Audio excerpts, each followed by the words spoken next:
नमस्कार मंडळी, मी दुर्गा.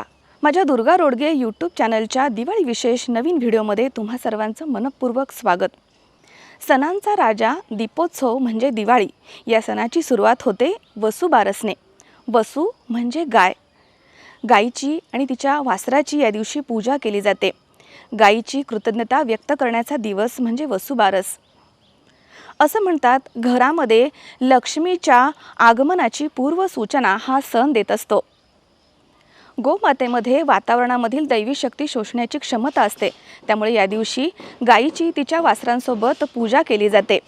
तिच्याकडे आपल्या कुटुंबासाठी, आपल्या मुलाबाळांसाठी सुख, समृद्धी आणि आरोग्याची प्रार्थना केली जाते.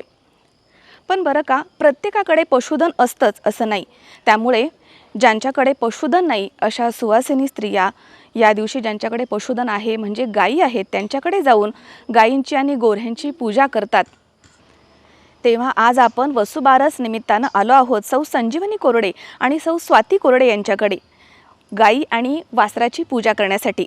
चला. गाई म्हशी ओवाळी, गाई म्हशी कोणाच्या, लक्ष्मणाच्या, लक्ष्मण कोणाचा, आई बापाचा, आई बाप कोणाचे. दिवाळी गाई म्हशी ओवाळी, गाई म्हशी कोणाच्या, लक्ष्मणाच्या, लक्ष्मण कोणाचा, आई बापाचा, आई बाप कोणाचे, लक्ष्मणाचे. देग माय खोबऱ्याची वाटी, घालीन त्याच्या पाठी.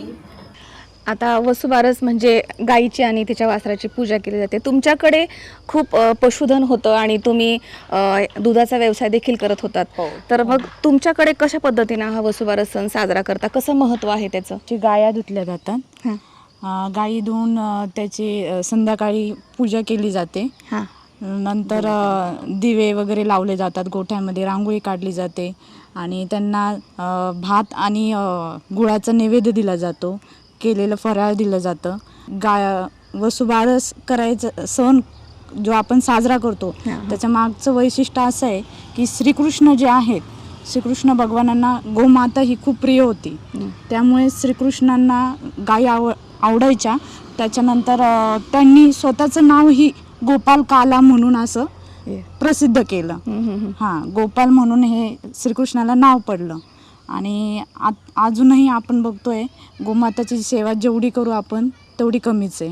म्हणतात ना, अंगणातली तुळस, गोठ्यातली गाय आणि घरातली माय जिथं असेल तिथं सुख, शांती आणि ते सगळ्यात माणसाळलेले प्राणी आहेत असं म्हणतात. आणि तेच आम्ही आमच्या घरी आज उपभोगतोय. गायीमुळं आज आमचा प्रपंच, लग्न कार्य तिच्या जीवावर कसे केले, कसं तिने आम्हाला दिली साथ, ते फक्त आम्हालाच माहिती. ज्याने केलं त्यांनाच.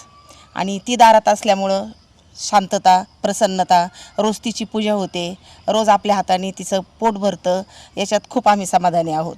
आणि असं सांगितलं जातं, पूर्वी त्याची एक कथा होती. सासू सुनेला म्हणाली का या आळशी पळशीला मला येईपर्यंत स्वच्छ धुवून ठेव, खाऊ घालून ठेव. सासू नंतर शेतामध्ये गेली, तोपर्यंत सुनेने काय केलं, सुनेने त्यांना कापलं अक्षरशः आणि त्यांचं मांस शिजवून पात्र तयार केलं सासूला येईपर्यंत. ती आल्यानंतर सासूच्या पुढे तिने ताट मांडलं, तर ते मांस पाहून सासूला खूप खूप वाईट वाटलं का जनावर आपले कुठे आहेत, गाया कुठे आहे, हे कुठे आहे. तर ती म्हटली तुम्ही सांगितलं होतं ते मी तसं केलं. मग तिने खूप भगवंताजवळ प्रार्थना केली, माझे जनावरं ज्याच्यावर मी आज जगते ते मला सगळे माझे जसेच्या तसे पाहिजेत. देव तिला प्रसन्न झाले, तिचं सगळं अंगण गोठा गायांचा भरला. आणि तेव्हापासून ही गाई गोऱ्याची बारस, वासरासह गाईची पूजा केली जाते. म्हणजे तुम्ही इकडे आल्यानंतर, सासरी आल्यानंतर किती पशुधन होतं तुमच्याकडे? किती गाया होत्या? 15 ते 16 गाया होत्या. म्हणजे त्या सगळं तुम्हीच करायच्या? हो, सगळं तुमच्या नंतर करायचं. सुनबाई करतात का? जरूर करतात, मनापासून करतात. आणि नातवंड करतात का? म्हणजे आजीची शिकवण आहे ती की ती सर्व वासराचं वगैरे, गायींचं वगैरे सगळं व्यवस्थित करतात. नातवंड पण सगळं व्यवस्थित करतात. आणि या पशुधनामुळे त्यांना सुख, समृद्धी आणि संपत्ती प्राप्त झाली आहे. थोडक्यात एक समृद्धता प्राप्त झाली असं म्हणायला हरकत नाही. बरोबर. आणखी काय महत्त्व आहे या सणाविषयी, काय सांगा? या सणाविषयी म्हणजे मेन म्हणजे गाईचं जे शेण, गोमित्र पडतं आणि त्याचा इतका उपयोग करतो आम्ही, माझं कोरडे कुटुंब, का गाईच्या शेणापासून ज्या गौऱ्या लावल्या जातात त्या आम्ही घरच्यासाठीपेक्षा कमी आणि बाहेरच्यांसाठी जास्त. आज कुठून कुठून लोक आमच्या घरी ते गौऱ्या होमासाठी, अंत्यविधीसाठी, अजून कशासाठी लागत असतील तर अगदी इथपर्यंत येऊन घेऊन जातात. त्याच्यात आम्ही खूप समाधानी आणि त्यांच्यासाठीच आम्ही हे कार्य करतो. गोमित्र, बाटल्या स्वच्छ धुवून ठेवणं, परत ते खराब झालं का परत ते धुणं, हे आमच्या कुटुंबात काळजीपूर्वक केलं जातं. याच्यात खूप खूप आम्ही आनंदी आहे. आणि शेणाचा सडा रोज माझ्या दारामध्ये पडतो. शेणाची रांगोळी पडते. त्याच्यावरून लक्ष्मीच्या पावलांनी आलेलं संकट, माझ्या घरात येणारं संकट टळतं. म्हणून मी शेणाला, सड्याला खूप खूप किंमत देते. सोनबाई, तुम्ही करता का या सगळ्या गोष्टी? हो, आत्यांनी सांगितल्याप्रमाणे दररोज सकाळी सडा आपला हा शेणाचाच झाला पाहिजे, त्यावर रांगोळी.